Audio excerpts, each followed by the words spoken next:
हाँ जी। तो हम आज आए हैं देवेंद्र जी के शॉप पे। इनकी शॉप जो है ये कोर्ट रोड पे है और फलों की दुकान है।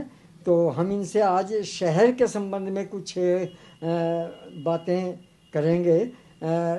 जैसा कि देखिए देवेंद्र जी, नगर निगम जो है वो बार बार ये कहता है कि हम सफाई व्यवस्था को ठीक रखेंगे, शहर को स्वच्छ रखेंगे और हम ये चला रहे हैं योजना, वो चला रहे हैं, बहुत सारी योजनाओं के बारे में जिक्र करते हैं। लेकिन ऐसा लगता है कि है कुछ नहीं, केवल जबानी है और साफ सफाई कहीं प्रॉपर तरीके से जैसी होनी चाहिए वैसी दिखाई नहीं देती है। तो और कहते हैं कि भाई हम स्वच्छता में इसको जो है नंबर 1 बनाएंगे। तो कहाँ नंबर 1 है ये और कैसे, मतलब आपको क्या लगता है कि स्वच्छ है? स्मार्ट सिटी योजना के अंतर्गत कुछ कुछ एरिया तो काफी अच्छे डेवलप हैं और कुछ कुछ वंचित है। हाँ। कुछ कुछ बाकी बहुत सारी जगह पानी की निकासी की समस्या है जो आज तक नगर निगम नहीं सही कर पाया। ये हम कोर्ट रोड पे बैठे हैं, मेरी दुकान थ्रिल प्लाजा में है, यहाँ का जो नाला है लगभग 3 साल से चौक पड़ा है। कई एप्लीकेशन के जाने के बावजूद भी नगर निगम ने ना कोई कार्रवाई की, ना कोई देखने के लिए आया जी। केवल सिलेक्टेड जगह पे ही इनका काम है जहाँ पे इनके बड़े बड़े अधिकारियों का आना जाना रहता है, केवल वहीं का काम इनका बहुत अच्छा है। बाकी कहीं पे भी इनका काम अच्छा नहीं है। जैसे कि स्वच्छता, कूड़ा कहीं भी पड़ा होता है उसको उठाते नहीं हैं, वो पड़ा रहता है 10-10 दिन तक, 15-15 दिन तक। ऐसे बहुत क्षेत्र हैं, मेरे पास बहुत सारी वीडियो हैं जो मैं आपके इंटरव्यू के साथ में चैनल पे डालूँगा और तब सभी भाइयों को देखने को मिलेगा कि किस तरह की स्थिति है। और कई बार उनका दरवाज़ा खटखटा लिया गया लेकिन कोई असर नहीं हो रहा है। तो आपका स्वच्छता के संबंध में क्या? स्वच्छता के अंदर में तो आपका कहना बिल्कुल ठीक है, कहीं कहीं तो बहुत अच्छा है और कहीं पे बिल्कुल भी कोई कार्रवाई नहीं की जा रही। बहुत महीना हो जाते हैं। सिटी के शहर के छोटे से अंदर वहाँ तो थोड़ी बहुत साफ सफाई है भी, लेकिन आउट एरिया पे कोई साफ सफाई की कोई कैसी व्यवस्था नहीं है। अब हम ये भी देख रहे हैं कि कुछ क्षेत्र में इन्होंने क्या किया, स्मार्ट सिटी का नाम लेकर के फुटपाथ बनाए। हाँ जी। जैसे कि रेलवे रोड पे बनाए हैं, घंटाघर से जो सड़क इधर आती है अपना कचहरी के पुल की तरफ, उस पे भी बनाए हैं। लेकिन जब हम उधर जाते हैं और देखते हैं तो व्यापारियों ने उन फुटपाथों के ऊपर जो है कब्जा किया हुआ है। और वो फुटपाथ होते हैं हमेशा आदमी के चलने के लिए, पैदल जो चल सके। एक तो फुटपाथ बहुत चौड़े बना दिए गए, सड़क उससे छोटी हो गई। फुटपाथ पे व्यापारियों ने अपने सामान रख रखे हैं, एनक्रोचमेंट किया हुआ है। नगर निगम आंख बंद करके सो रहा है। कई बार अखबारों वगैरह में पढ़ने को मिलता है कि छापे मारे, लेकिन कोई फ़ायदा नहीं हो रहा है। अब फिर चुप बैठे हैं आराम से। और पैदल आदमी को सड़क पे को निकलना पड़ता है। ट्रैफिक इतना ज़्यादा है, ज़रा सी देर में कहीं भी किसी को टक्कर लग गई तो उसकी हड्डियाँ भी टूट सकती हैं और वो मर भी सकता है। तो इस संबंध में क्या ये ठीक है? ऐसा व्यापारी इस तरह का अतिक्रमण क्यों कर रहे हैं? देखो, जिनकी छोटी छोटी दुकानें हैं, जो बिल्कुल जब शहर का चौड़ीकरण हुआ है उनकी दुकानें कट गई हैं, जिनकी दुकानें छोटी रह गई हैं वो थोड़ा बहुत अपनी दुकान के बाहर सामान लगा लेते हैं। या जिनके बड़े बड़े शोरूम है उनके पास तो बहुत अच्छा खासा स्पेस है, जिनके पास स्पेस की कमी रहती है वो थोड़ा बहुत सामान अपनी दुकान के बाहर लगा लेते हैं। लेकिन ऐसा है देवेंद्र जी, जो रेलवे रोड है इसके ऊपर कोई दुकान ऐसी नहीं है जो काटनी पड़ी हो, या उनकी दुकान पहले भी वैसी थी, आज भी वैसी हैं। हमारा मानना यह है कि एक व्यापारी अपने पैसा कमाने के स्वार्थ के चक्कर में कम से कम हजारों लोगों को परेशान करता है, केवल इसलिए कि वो एनक्रोचमेंट करके बैठा हुआ है। इसमें इस संबंध में आपका क्या विचार है? देखो, व्यापारी का मकसद ये नहीं होता कि किसी को परेशान करना है या दिक्कत देना है। व्यापारी भी लोगों की समस्याओं को समझता है और उसी से ही उसका रोजगार चलता है। लेकिन मैंने आपको बताया ना, जहाँ जिनके पास काम थोड़ा ज्यादा है, जगह कम है, या जिन्होंने किराए पे रेंट पे ले रखी है, वो अपना काम बढ़ाने के लिए तो थोड़ा सा अपना सामान बाहर रख सकता है। नहीं, वो ठीक है, हाँ जी। बाहर रखते हैं। हाँ जी। लेकिन अब आप आगे सड़क के किनारे तक फैला करके उसको नहीं जो देखो, है जो वहां ज्यादा पर रख दो। बिल्कुल बिल्कुल ज्यादा जिससे लोग इतना सामान रखा है कि जिससे लोगों को परेशानी है, वो गलत है। वो वो गलत है गलत ना। है जो उन्होंने जी लिमिट से ज्यादा एक दौर पे रख रखा है, जो आधी आधी सड़कें कब्जा रखी हैं, वो गलत है। मैंने कल है उधर सर्वे किया, मेरे पास वीडियो है, डालूंगा, आप तक भी पहुंचेगा। आप देखिएगा उसमें कि सड़क की किनारी तक मिला करके सामान रखा हुआ है रेलवे रोड पे दुकानदारों देखो, ने। ये दुकानदार नहीं होते जो दुकान जिनकी दुकान का शटर बंद रहता है, जो बाहर रेडी वे है वैसे लगा के रखते हैं, तो वो अपना सामान बहुत फैला के रखते हैं, नहीं नहीं, जिससे वही लोगों वो को। नहीं, रेडी वाले नहीं, जो वहाँ पे जो ये मशीनरी वगैरह बिकती हैं, पाइप बिकते हैं प्लास्टिक के, और चीज़ें बिकती हैं, वो सब बिल्कुल सड़क से लगा करके रख रखे हैं सब दुकानदारों ने सामने तक। ये स्थिति है। मैं आपको अभी वीडियो दिखाऊंगा इसको, या आपका इंटरव्यू खत्म होने के बाद। ये स्थिति है।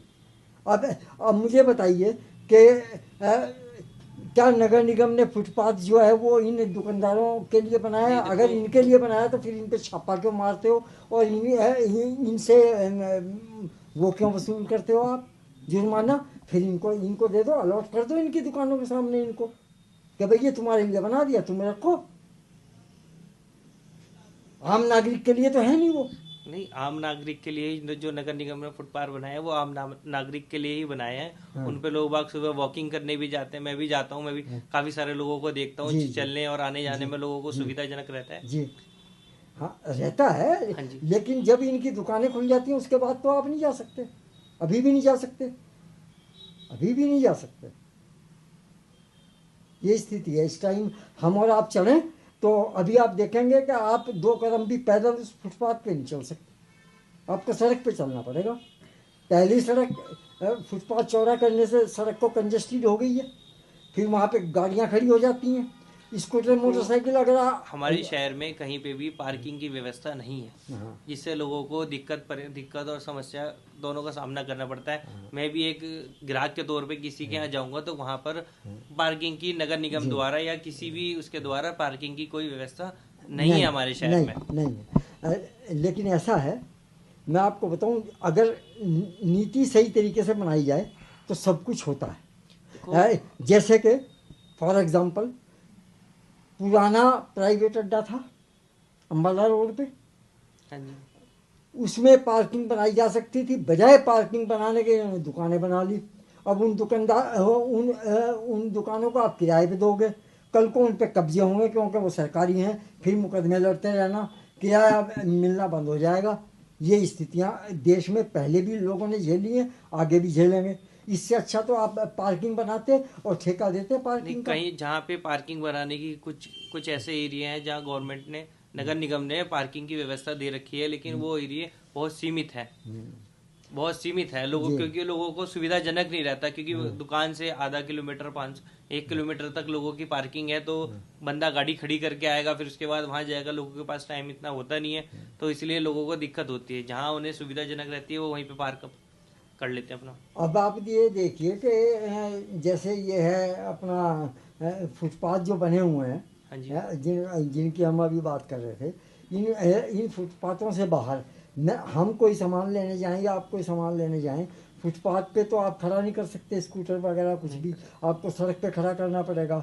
कोई भी पुलिस वाला आएगा मोबाइल लेकर के आपका चालान करके चला जाएगा। तो क्या आम पब्लिक के चालान के लिए बनाए हैं क्या ये? नहीं, आम पब्लिक के चलान के लिए नहीं बनाए। मैंने आपको बताया ना कि हमारे शहर के अंदर पार्किंग की व्यवस्था अच्छी नहीं है, जिस वजह से लोगों को दिक्कतें और परेशानी होती है। नहीं वो तो होती ही है, हाँ जी, लेकिन ये जो ये बने हैं, अगर इनको सड़क से ऊंचा ना करके ढालदार बनाया जाता तो कम से कम ग्राहक या कोई भी व्यक्ति जो है वो अपना स्कूटर मोटरसाइकिल या कोई भी चीज़ जो फुटपाथ पर खड़ा कर सकता था। अब वो फुटपाथ जो है काम ही दुकानदार के आ रहा है, पब्लिक को तो उससे कोई फायदा नहीं है, उसके लिए तो बेकार है वो। और नाम ये है कि साहब आम जनता के लिए बनाया है और सुंदरता के लिए बनाया है। जब आपने सामान आगे तक रख दिया तो फुटपाथ तो दिखाई नहीं देता, सुंदर कहाँ से होगा वो? ये तो है। ये है, ये है ना बात। हाँ जी, हाँ जी। तो ये सब जानकारियाँ और इनके विचार जानने के लिए जो है हम आज इनके यहाँ आए थे। आप देख रहे हैं एक्सप्रेस साधना भारत। इसको शेयर करिए, चैनल को सब्सक्राइब करिए, और हमारी जो बातें हुई हैं उनके संबंध में अगर आपको अच्छा लगे तो कमेंट भी करिएगा।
ये जितना भी वीडियो मैं आपको दिखा रहा हूँ, ये सारा जो है ये रेलवे रोड का वीडियो है, सहारनपुर की रेलवे रोड का वीडियो। और इस पे व्यापारियों के द्वारा दोनों साइड में अतिक्रमण किया गया है। ये उसकी जीती जागती तस्वीर है जो आपको मैं दिखा रहा हूँ। दोस्तों, अब मैं आपको दिखाऊंगा गंदगी की कुछ क्लिप्स। ये सारी क्लिप्स जो हैं वो लेटेस्ट क्लिप हैं। पहली क्लिप चंद्रनगर में स्थित टॉयलेट की स्थिति। एक वीडियो मैंने इस टॉयलेट के ऊपर पहले भी बनाया था। दर्शक ये ना समझे कि मैंने वही क्लिप रिपीट कर दी है। ये बिल्कुल लेटेस्ट और नई क्लिप है। आज भी उस टॉयलेट की यही स्थिति है जो मैं दिखाने जा रहा हूँ। दूसरी क्लिप आपको दिखाऊंगा बसंत विहार की। रेनबो स्कूल के सामने से जो सड़क अम्बेडकर नगर वाली सड़क पर जाकर के मिलती है, उसकी क्लिप। और नंबर 3 पर दिखाऊंगा आपको खलासी लाइन के पुल के नीचे की गंदगी। तो देखिए बारी बारी से। हाँ, जो हम आपको दिखा रहे हैं ये है खलासी लाइन के पुल के नीचे की जगह। अब देखिए यहाँ गंदगी, ये आम आदमी को किस तरह से प्रभावित करेगी ये गंदगी, ये मैं आपको दिखा रहा हूँ। गंदगी स्वच्छ सहारनपुर, जो निगम द्वारा कहा जाता है कि सहारनपुर को स्वच्छ बनाएंगे और नंबर 1 पे ले जाएंगे, इस तरीके से जाएगा सहारनपुर नंबर 1। ये ऐसी गंदगी में, ये जो मैं जिस जगह को दिखा रहा हूँ, ये जगह है बसंत विहार के रेनबो स्कूल के सामने से जो सड़क। अब आप ही बताइए, क्या इस स्थिति में सहारनपुर को नंबर 1 बनाया जा सकता है? सवाल आपके लिए छोड़ता हूँ, जवाब आपको देना है। धन्यवाद। देखा आपने वीडियो? ये वीडियो हम आपको दिखा रहे हैं अपने न्यूज़ चैनल एक्सप्रेस साधना भारत पर। इस तरह के और भी वीडियो हम आपको समय समय पर अपने इस चैनल पर दिखाते रहेंगे। आज के लिए बस इतना ही।